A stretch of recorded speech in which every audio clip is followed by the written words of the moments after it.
देखो इसमें दो वर्ड दिया हुआ है, एक क्या और दूसरा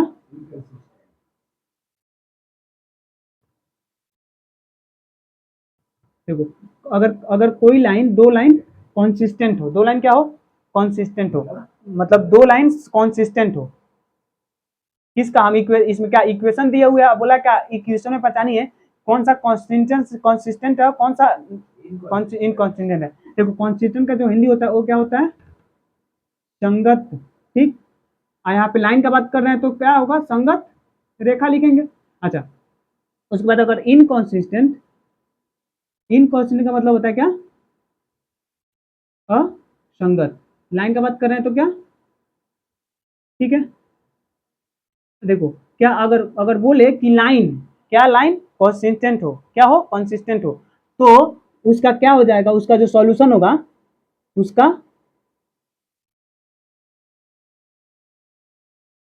वन वन सॉल्यूशन आवर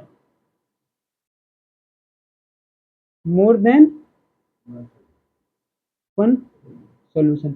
मतलब अगर लाइन क्या हो कंसिस्टेंट हो, लाइन क्या हो कंसिस्टेंट हो, तो उसका या तो एक सॉल्यूशन हो सकता है या बहुत ज्यादा सॉल्यूशन हो सकता है। यानी जो कंसिस्टेंट लाइन होगा या तो इंटरसेक्टिंग होगा या फिर एक दूसरे के ऊपर कॉन्सिडेंट होगा, ठीक है।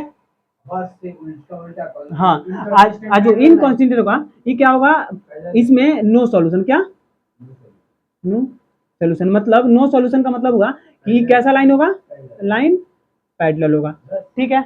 बस इतना ही, ठीक। जो क्वेश्चन पहला नंबर क्वेश्चन दिया जो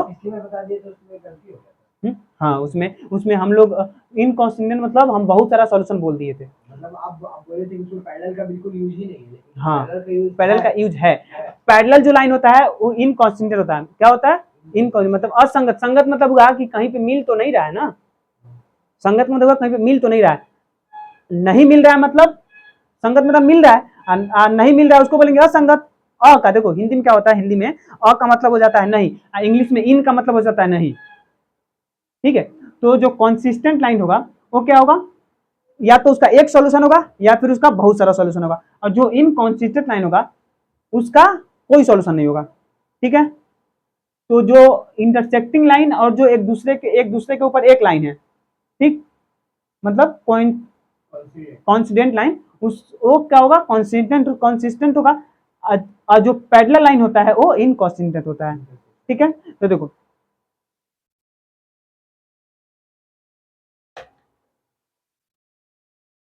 इसमें जो क्वेश्चन दिया, इसमें हम तुमको कौन सा भारी है, 5 नंबर क्वेश्चन बताते हैं तुमको पहले, ठीक। 3.2 है, 3.2 है, क्वेश्चन में कितना 3 का 5, ठीक। क्वेश्चन क्या दिया, बोला क्या कि 4/3 x plus 2y is equal to 8, ठीक। इक्वेशन एक मत बना, पहले इसको इक्वल कर लो, क्या तो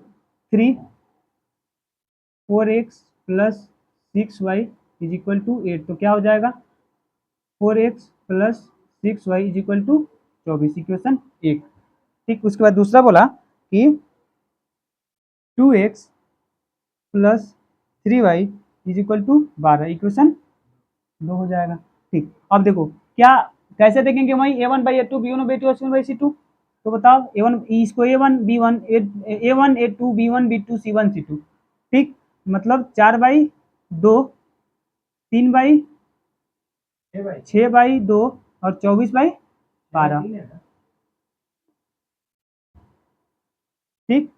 क्या देखना है a1/a2 b1/b2 और c1/c2, कटा तो दो, कटा तो दो और कटा तो दो, मतलब तीनों बराबर, मतलब a1/a2 बराबर हो गया b1/b2 के और इक्वल हो गया c1/c2 के। आज जब तीनों हो जाता है, तीनों इक्वल हो जाता है तो कैसा लाइन हो जाता है, लाइन एक दूसरे के ऊपर हो जाता है, लाइन कॉन्सिडेंट लाइन, मतलब एक दूसरे के ऊपर एक लाइन हो जाता है, तो इसका बहुत सारा सॉल्यूशन निकल जाता है, मोर देन वन सॉल्यूशन। अगर एक से ज्यादा सॉल्यूशन है तो कौन सा लाइन हो जाएगा बताओ, तो क्या लिखेंगे, दिस दिस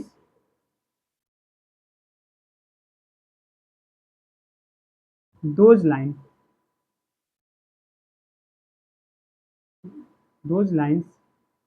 are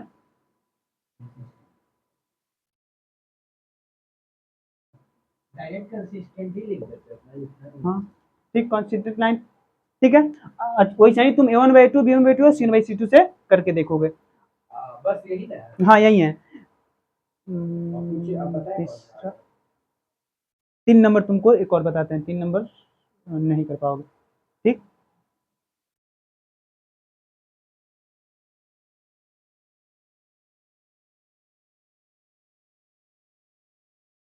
क्वेश्चन क्या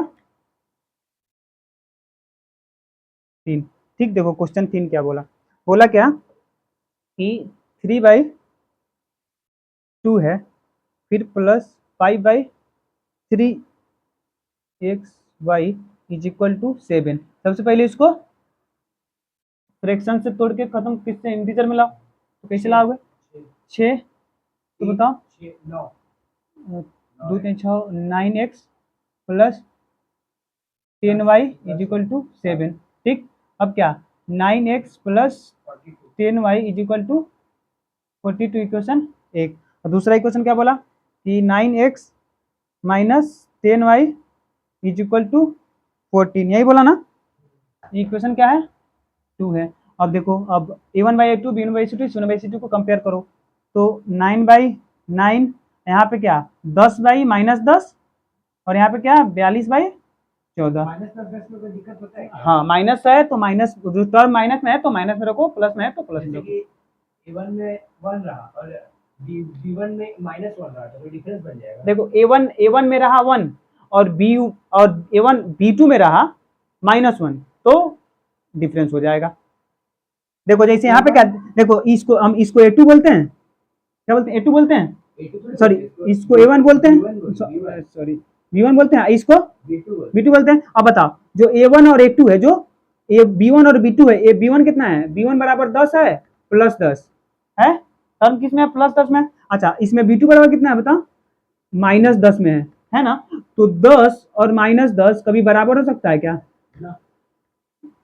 तो हम जो टर्म और पॉजिटिव में तो पॉजिटिव, नेगेटिव में तो नेगेटिव ठीक। अब काटो इसको, अब ऐसा ही सिंपल दिख रहा है, माइनस में आ गया तो माइनस में हो गया, तो देखो 9 से 1 कट जाएगा एक बार में। अब बताओ यहाँ पे क्या ई भी माइनस है, आई क्या बताओ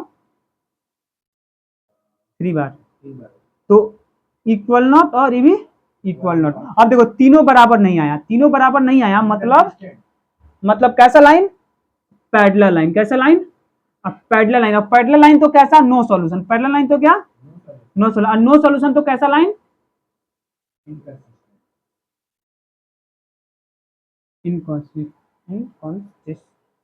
इसका क्वेश्चन नंबर 3 का 3, हाँ कंसिस्टेंट है, क्या 3 का 3 तो कंसिस्टेंट दिखा रहा है। नहीं,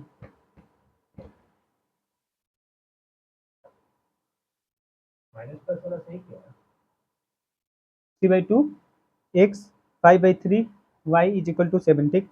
9x माइनस 10y = 14।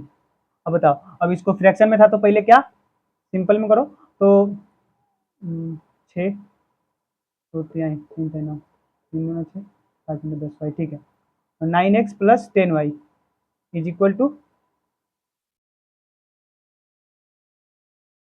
42 ठीक। यहाँ पे 9x माइनस 10y 42। गलती हुआ है। यहाँ पे साइन कैसे चेंज हो गया, दूसरा इक्वेशन है, ये जो है दूसरा इक्वेशन है, ये जो है दूसरा इक्वेशन है। तो 9/9 यहाँ पे 10/-10 14 25। पक्का है ना कि माइनस, मतलब पिछली बार एक आध बार किए थे तो माइनस पॉजिटिव का हम पूछे नहीं थे, पॉजिटिव नेगेटिव उस समय बनाए थे, हाँ बनाए थे, लेकिन हम कुछ पूछे नहीं थे तो उस टाइम तो इक्वल हो जा रहा था, शायद इक्वल हो जा रहा था।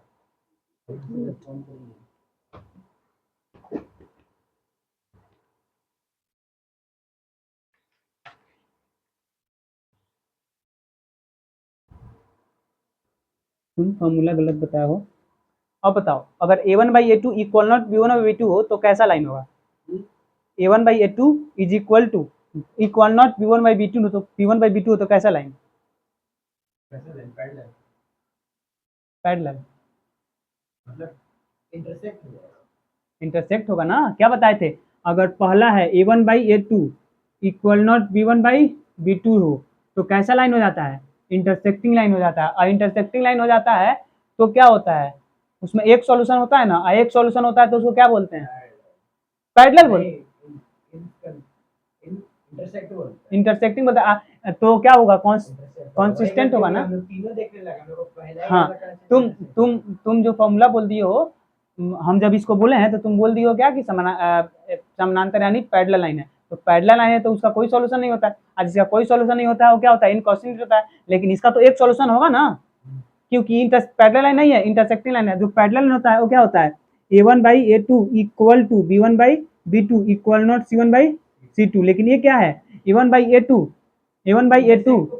इक्वल नॉट, हाँ, और तीनों बराबर ना हो, इंटरसेक्ट में कोई बराबर नहीं होता है तो इंटरसेक्टिंग होगा, कोई बराबर नहीं होगा तो इंटरसेक्टिंग होगा। लेकिन देखो हम जो इंटरसेक्टिंग होता है ना, हम c1 बाई c2 नहीं देखते हैं, c1 बाई c2 नहीं देखते हैं, क्योंकि अगर c1 बाई c2 कभी कभी ऐसा होता है कि c1 बाई c2 बराबर हो जाता है, c1 बाई c2 बराबर हो जाता है तो भी इंटरसेक्टिंग हो जाता है।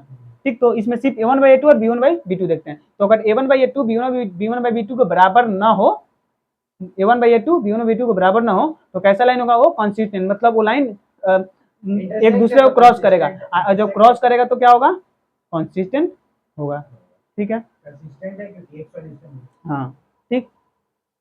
बुक के पीछे गलत नहीं।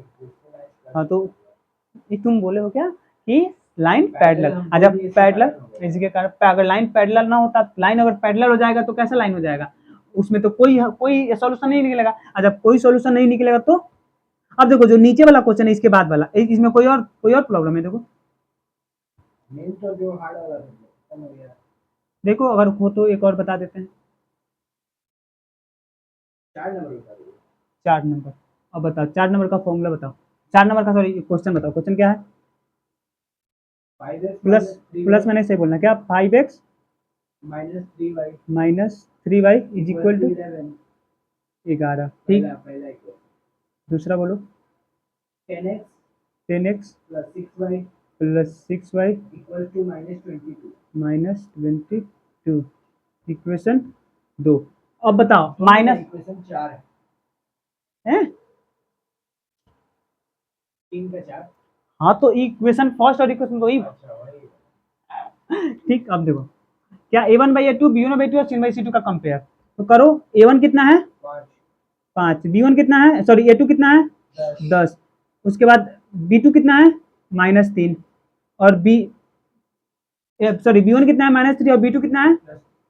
+6। ठीक, उसके बाद अब c1 11 और c2 -22। ठीक, अब देखो 5 2 जा 10 और 3 2 जा, हाँ मतलब 3 2 जा 6 और 11 2 जा तो कितना आएगा? यहाँ पे आ जाएगा 1/2 और यहाँ पे क्या आ जाएगा? -1/2 और यहाँ पे क्या आ जाएगा? -1/2। अब बताओ 1/2 इक्वल नॉट, अब कैसा लाइन हुआ? अब a1 by a2 b1 by a2 का इक्वल नॉट हो गया। अब देखो जो क्या बोले हैं कि जो c1 बाई c2 होता है वो कभी क्या हो सकता है? ई बराबर हो भी सकता है, मतलब देखो बराबर हो गया ना, b1 बाई a2 बराबर हो गया ना, तो बराबर हो भी जाता है और बराबर नहीं भी होता है। समझ में आया? तो c1 बाई c2 को हम जब इंटरसेक्टिंग होता है तो c1 बाई c2 को हम नहीं रखते हैं। क्या नहीं रखते हैं? तो a1 बाई a2 और b1 बाई a2 में हम कंपेयर में देखेंगे तो क्या होगा? a1 बाई a2 क्या हो गया? b1 बाई b2 के इक्वल नॉट हो गया, बराबर नहीं हुआ तो क्या होगा? लाइन कैसा होगा? कंसिस्टेंट। ठीक है, अब देखो इसके बाद भी वैसा ही है। इसके बाद भी क्या बोला है कि बताइए कंसिस्टेंट लाइन और इनकंसिस्टेंट लाइन। हाँ, इसके बाद बोला मतलब 4 नंबर क्वेश्चन। और उसके बाद बोला है एक चीज छोटा सा ऐड कर दिया कि ग्राफिक हाँ, तो कंसिस्टेंट। हाँ, अगर if consistent then solve the question of graphic method. बोलने की जरूरत नहीं क्योंकि अगर इनकंसिस्टेंट होगा तो सॉल्यूशन ही कहां है? हाँ, अब देखो ग्राफ पे दिखाना है ना, इसको क्या करना है, ग्राफ पे दिखाना ये है। जो बोला कि अगर कंसिस्टेंट है, लेकिन बस इतना बोलता कि ग्राफ बना तो कर दीजिए, लेकिन हाँ। कंसिस्टेंट बोलने का जरूरत नहीं था। हाँ अब देखो, क्योंकि अब हम अगर तुमको अगर ग्राफीय मेथड नहीं आता है तो पीछे वाला वीडियो में, मतलब कल के क्लास में हम ग्राफीय मेथड बताए हैं, मतलब वही नेक्स्ट वाला पीछे वाला क्लास में। फर्स्ट क्लास या सेकंड क्लास में। हाँ मतलब इसके पीछे वाला क्लास में बताया है, उसके पहले भी बताया है। तो अगर अगर पेयर ऑफ लीनियर इक्वेशन पढ़ रहे हो तो लाइन लाइन बाय लाइन पढ़ोगे, सारा वीडियो देखोगे तो तुमको ये समझ में आएगा क्वेश्चन। ठीक, बीच तो से उठा के तो नहीं। हाँ अगर बीच से देखोगे तो फिर नहीं समझ में आएगा। आप लोग भी बोल रहे हैं अगर बीच से देखिएगा तो फिर क्वेश्चन या फिर जो भी पढ़ा है उसको समझ नहीं आने वाला है। तो अगर आप लोग देख रहे हैं तो प्लीज सारा वीडियोस देखिएगा। ठीक, एनसीईआरटी का सारा चैप्टर इसमें कवर किया गया है। अगर सब देखते हैं तो फिर कोई प्रॉब्लम नहीं है, एकदम बढ़िया से सारा क्वेश्चन समझ में आएगा। और जो क्वेश्चन हम बता दिए हैं उसके उसके बेस पे दूसरा क्वेश्चन है, तो उसको आप खुद से बनाइए। इसमें टेलीग्राम का लिंक दिया हुआ है, आप जाइए चैनल के अंदर टेलीग्राम का लिंक दिया हुआ है, उसमें जाके आप जो क्वेश्चन नहीं आता है आप हमको मैसेज कर दीजिए। उस टेलीग्राम पे मैसेज करना अलाउ है, मैसेज कर दीजिए, हम उस क्वेश्चन को बना के फिर से दोबारा हम अपलोड कर देंगे। ठीक है,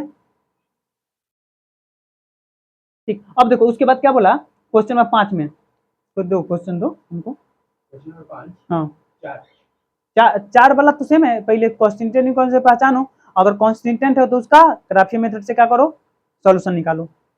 नहीं आएगा क्या, बताना पड़ेगा। नहीं, ग्राफिकली तो आता है रिप्रेजेंट। देखो अगर अभी एक बार ग्राफिक मेथड करने आता है तो कॉन्स्टिटेंट और इनकॉन्स्टिटेंट पहचाना तो आज सिखा दिए, तो जाओ घर पे इसको बनाओ। ठीक है, अगर नहीं आता है तो फिर हम कल हमको बोलना, कल इसको करवा देंगे। ठीक है 5 रुपए। हाँ मतलब अगर अगर अभी करवाना हो तो बोलो, हम करवा देंगे, हमको कोई प्रॉब्लम नहीं है। ठीक, अगर खुद से करोगे तो थोड़ा ज्यादा बढ़िया बेहतर रहेगा। ठीक, क्वेश्चन दो। कुछ है नहीं, क्वेश्चन इसमें आसानी है, आसानी। हाँ आसानी क्वेश्चन। कंसिस्टेंट इनकंसिस्टेंट पहचानने के लिए आसान है, बस ग्राफ पे रिप्रेजेंट करना। अब ग्राफ पे रिप्रेजेंट करना तो हम सिखाएं तुमको। वो पहले वाला क्लास हाँ। दो चीज को बस ऐड करना।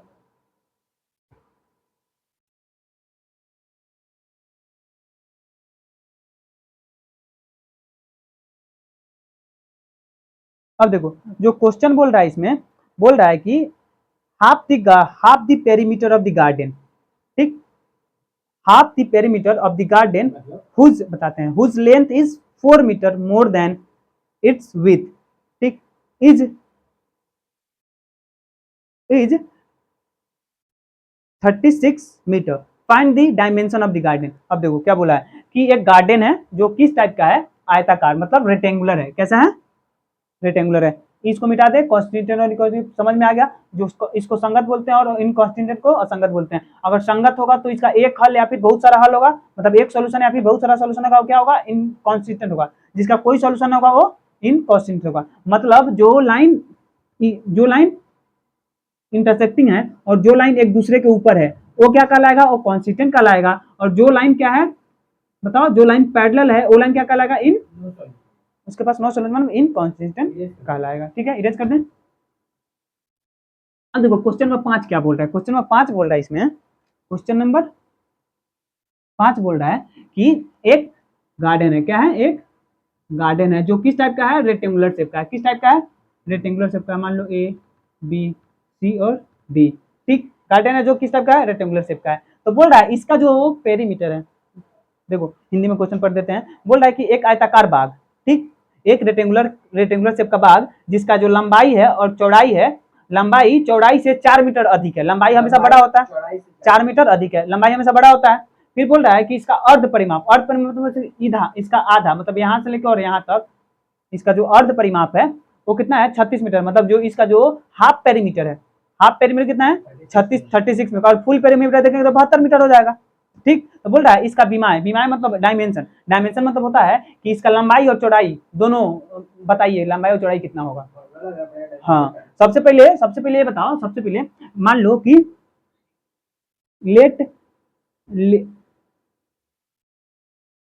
लेंथ इज इक्वल टू कितना, नहीं लेंथ को एल मान लेते हैं। ठीक, लेंथ 4 मीटर नहीं है, चौड़ाई से 4 मीटर ज्यादा है। ठीक, अब लेंथ कितना, एल मीटर माने, और ब्रेथ को मान लो क्या, जो विड्थ है इसको मान लो क्या, बी मान लो। ठीक, ब्रेथ नहीं बोला है, ब्रेथ से 4 मीटर, इसको बी मान लिए हैं। अगर हम बोले कि एल बराबर, अकॉर्डिंग टू क्वेश्चन देखें तो बोल रहा है कि जो एल है वो बी से 4 मीटर ज्यादा है। बी से कितना, 4 मीटर जाता है, तो b plus 4 is equal to l हो जाएगा। तो पहला l plus B, l minus B is equal to 4 लिख सकते हैं पहला इक्वेशन, ठीक है। वैल्यू पुट कर सकते हैं b का। हाँ, अब देखो, अब फिर क्या बोला कि इसका जो हाफ पेरीमीटर है, क्या हाफ पेरीमीटर मतलब बताओ, इसका हाफ पेरीमीटर मतलब 2 into L plus B is equal to कितना, sir 2 into L plus B by two is equal to 36, नहीं बोला है ना। अब 2 into L plus B by two क्यों लिखे हैं, हम बताते हैं। 2 into L plus B by two बराबर 36, मतलब ई हम क्यों लिखे, तो ई क्या होता है, पेरीमीटर का फॉर्मूला होता है, पेरीमीटर निकालने का फॉर्मूला। हाँ, इसका पेरीमीटर का फॉर्मूला क्या हो जाएगा बताओ, इसका पेरीमीटर क्या होगा बताओ, पेरीमीटर क्या होता है बताओ। चारों, हे भगवान, धन्य है प्रभु आप। देखो पेरीमीटर, अगर मान लो ए पॉइंट ए यहाँ आयताकार क्या है, रेक्टेंगुलर शेप का गार्डन बोला है, तो अगर यहाँ से तुम दौड़ना स्टार्ट करते हो, ठीक, यहाँ से दौड़ना स्टार्ट किया, फिर यहाँ पे आकर रुक गए, तो जितना दौड़े हो इसका पेरीमीटर होगा। मतलब किसी भी कोई भी शेप है उसके अगर बाहर तुम एक चक्कर लगा लेते हो, क्या हो जाएगा, पेरीमीटर हो जाएगा। हाँ, चारों साइड का क्या लेंथ, पेरीमीटर हो जाएगा। पेरीमीटर का फॉर्मूला हम बताते हैं। अब बताओ, ई एल है, ई भी क्या एल, ई बी है, ए भी क्या बी, तो क्या बोल सकते हो इसका पेरीमीटर कितना हो जाएगा, इसका पेरीमीटर कितना हो जाएगा 2l प्लस 2b हो जाएगा। अब बताओ, अब हम इसको 2 कॉमन लेके l प्लस बी लिख सकते हैं, तो पेरीमीटर का फॉर्मूला, अच्छा अगर बोले इसका हाफ पेरीमीटर तो क्या 2l प्लस बी बाई 2, मतलब हाफ पेरीमीटर मतलब पेरीमीटर का आधा, तो आधा करने के लिए 2 से डिवाइड करते हैं ना, तो बताओ अब 2 से 2 कट जाएगा, l प्लस बी हो जाएगा, इसका पेरीमीटर कितना हो जाएगा, l प्लस बी मतलब इस l को जोड़ दो और इस b को जोड़ दो, तो इसका पेरीमीटर आधा भाग निकल जाएगा ना। वही लिखे हैं, इस पेरीमीटर का आधा 36 दिया हुआ है, क्वेश्चन में दिया हुआ है कि इसका जो अर्ध पेरीमीटर मतलब जो हाफ पेरीमीटर है वो कितना है 36 मीटर है। देखो यहाँ पे पढ़ो क्वेश्चन में जो पहला दिया हुआ है, half of the perimeter of the length is 4 meter and more than its wide हाँ 36 मीटर। हाँ, मतलब इसका जो है वो वाइड से 4 गुना 4 ज्यादा, 4 अधिक है, 4 मीटर अधिक है, मतलब +4, ठीक है, ब्रीथ से +4, ठीक है। उसके बाद क्या बोला, विथ इज 36 मीटर है, ब्रीथ कितना है 36, ब्रीथ 36 में तो नहीं है, उसका हाफ पेरीमीटर 36, देखो वहां पे दिया होगा कॉमा के बाद इज दिया होगा, देखो अब वहां पे जो इज आया, जो वर्ब आया है उस सब्जेक्ट के लिए आया, पहला सब्जेक्ट दिया ना उसके लिए आया है, दो इधर सीबीएसई बोर्ड से ही हो ना तुम। फिर कैसे तुमको इंग्लिश समझ नहीं आ रहा है यार, सीबीएसई बोर्ड वाला ना हिंदी समझ पाता है ना इंग्लिश बढ़िया से बोल पाता है ना समझ पाता है। हमको यार समझ नहीं आता है, हम भी सीबीएसई बोर्ड से पढ़े थे, हमको ना पहले इंग्लिश समझ में आता था, हिंदी समझ में आता था, बाद में तो मेरा हिंदी सही हो गया, लेकिन अभी इंग्लिश उतना बढ़िया सही नहीं हुआ है, लेकिन फिर भी बढ़िया है, कर लेते हैं। साला ही सीबीएसई बोर्ड वाला जिंदगी झंड करके रख दिया है सबका। देखो क्या बोल रहा है यहाँ पे, देखो बोल रहा है half the perimeter of the rectangular garden, ठीक, मतलब एक रेक्टेंगुलर गार्डन का हाफ पेरीमीटर, बोल रहा है हुज लेंथ, हुज किसके लिए आया, तो इस गार्डन के लिए आया, किसके लिए आया, इस गार्डन के लिए आया, whose length 4 metre more than its width, उसके बाद कॉमा देके इज, जो इज आया, जो वर्ब आया है, ये जो वर्ब आया है हाफ पेरीमीटर के लिए आया, मतलब सब्जेक्ट के लिए आया है, जो पहले जो सब्जेक्ट है यहाँ पे जो हाफ पेरीमीटर है ये क्या है, सब्जेक्ट है, इसके लिए सब्जेक्ट के लिए आया है, तो ये क्या, ये जो हाफ पेरीमीटर दिया कितना दिया 36 मीटर दिया, हाफ पेरीमीटर कितना दिया 36 मीटर दिया, वो इसीलिए लगा दिया यहाँ पे एक इक्वेशन डाल दिए हैं कि इसका हाफ पेरीमीटर कितना होगा 36 मीटर, मतलब अगर हाफ पेरीमीटर 36 मीटर होगा तो बोल सकते हो कि 2 से 2 कट जाएगा, L plus B is equal to 36 metre हो जाएगा, यही हाफ पेरीमीटर निकाल दिए कि नहीं, हाफ पेरीमीटर 36 मीटर, समझे कि नहीं समझे, नहीं समझे तो भाई कट हो गया, हाँ ठीक, हाफ पेरीमीटर कितना 36 मीटर, और उसके बाद एक क्वेश्चन क्या बना कि एल माइनस पेरीमीटर, यहाँ पे हाफ पेरीमीटर दिया हुआ है, तो अगर एक बात बताओ लैंग्वेज का क्वेश्चन है और भी कैसा, तो इक्वेशन उसमें क्या 2 वेरिएबल है, इसमें 2 वेरिएबल दिया, लेंथ भी नहीं दिया और ब्रीथ भी नहीं दिया। मान लो यहाँ पे अगर लेंथ दे दिया रहता तो हम 1 वेरिएबल बनता और निकाल लेते पेरीमीटर, सॉरी ब्रीथ निकाल लेते।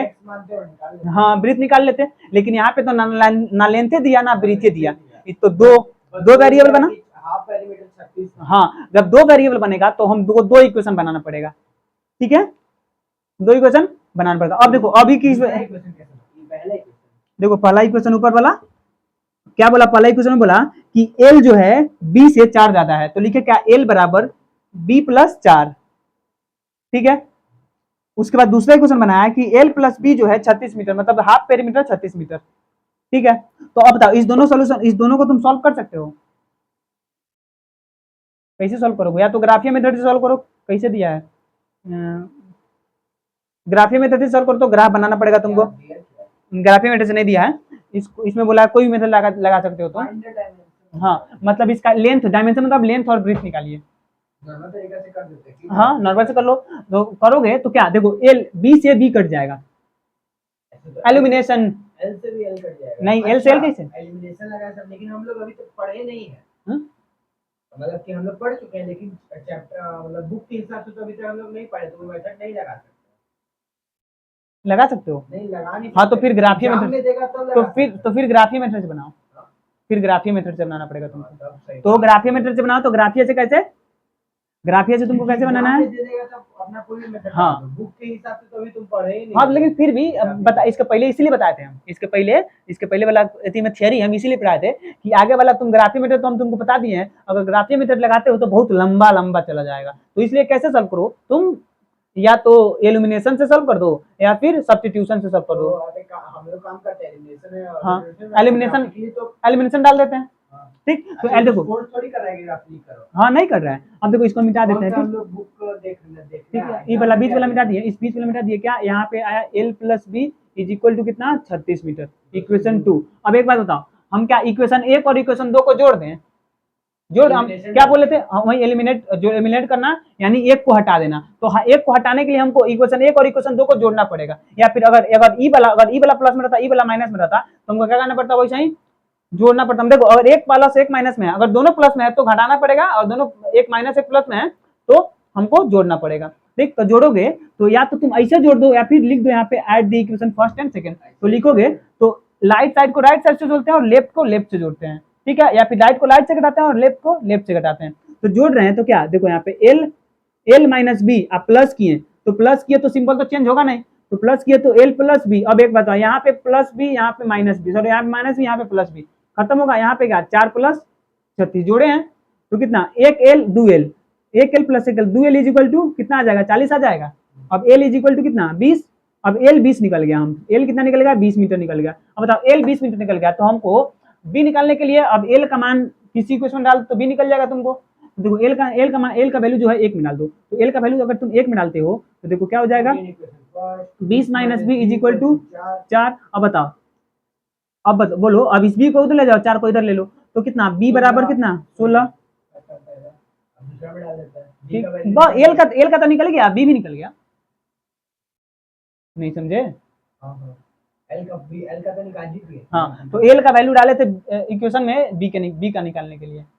एक बार गूगल से चेक करिए, एक बार गूगल से चेक करिए, बुक में तो ग्राफिकली का ही आंसर दिया होगा, तो वैसा नहीं दिया होगा, देखो आंसर ही नहीं देखिए, ग्राफिकली रिप्रेजेंट। अब देखो, अब तुम इसको चेक करने के लिए तुम ऐसे कर सकते हो, इसका तुम पेरीमीटर निकालो, अगर इसका पेरीमीटर का हाफ अगर 36 आ जाता है तो आंसर सही होगा, दिखा लो, देखो कितना आया, एक आया 20, एक आया क्या, एक आया 20 और एक आया 16, तो इसको जोड़ो कितना आया बताओ, इसका जब जोड़ोगे तो 30 और 36 आया, जोड़ोगे तो 36, अच्छा इसका पेरीमीटर कितना आ जाएगा 72, इसका पेरीमीटर 72 आ जाएगा। अब पेरीमीटर का आधा हाफ पेरीमीटर होता है, तो 72/2 36। अगर तुमको हाफ पेरीमीटर का फॉर्मूला पता है तो फिर हाफ पेरीमीटर लगा दो, हाफ पेरीमीटर का फॉर्मूला क्या एल प्लस बी, तो एल प्लस बी करो 36 आया, तो आंसर सही है, ठीक है। अच्छा तुमको क्या करना है, तो इसको ग्राफी मेथड से सॉल्व करना है, ठीक। आज रन देते हैं, ठीक, जो भी बचा हुआ कल नेक्स्ट क्लास में कर लेंगे।